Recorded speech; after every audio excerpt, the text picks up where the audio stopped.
नवीन वर्षाची सुरुवातच अगदी गोंधळाने आणि आंदोलनाने सुरुवात झालेली आहे। अख्ख्या संपूर्ण देशभरात केंद्र सरकारच्या नवीन हिट अँड रन कायद्याविरोधात ड्रायव्हर आणि चालक संघटनांनी विविध चालक संघटनांनी आंदोलन पुकारलं आहे। राज्याच्या विविध शहरांमध्ये आणि देशाच्या विविध शहरांमध्ये रास्ता रोको झालेला आहे। विविध ट्रक चालकांनी रस्त्यावरच ट्रक उभे करून गोंधळ सुरू केला आहे। रस्ता रोको आंदोलन केले आहेत। नमस्कार, मी ऋषभ फरकुंडे आणि आपण पाहतात Abhijit Bharat.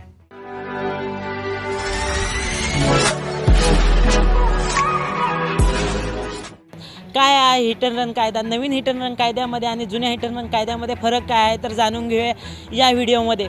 Hit and run म्हणजे काय तर आपण सर्वात आधी हिट अँड रन म्हणजे काय हे समजून घ्या। हिट अँड रन म्हणजे एखाद्या व्यक्तीने किंवा एखाद्या अपघाताच्या वेळेस जर एखादा कार चालक किंवा ट्रक चालक किंवा कोणताही वाहन चालक एखाद्या व्यक्तीला धडक देऊन किंवा अपघात करून निघून गेला आणि तिथे मदत नाही केली तर त्याच्या विरोधात हिट अँड रनचा कायद्याचा गुन्हा दाखल होता आणि या गुन्ह्यामध्ये 2 वर्षाची शिक्षा होती। परंतु आता ही शिक्षा नवीन कायद्यानुसार ही शिक्षा 10 वर्षाची करण्यात आली आहे आणि त्यासोबतच 7 लाखाचा दंडही करण्यात आलेला आहे। या विरोधातच संपूर्ण ड्रायव्हर संघटनांनी या कायद्याच्या विरोधात आंदोलन पुकारले आहे आणि गेल्या 2 दिवसापासून गोंधळ सुरू आहे आणि या कायद्यावर सरकारने लवकरात लवकर तोडगा काढावा या सर्व चालक संघटनांची मागणी आहे। असेच व्हिडिओ पाहण्यासाठी पाहत राहा अभिजित भारत।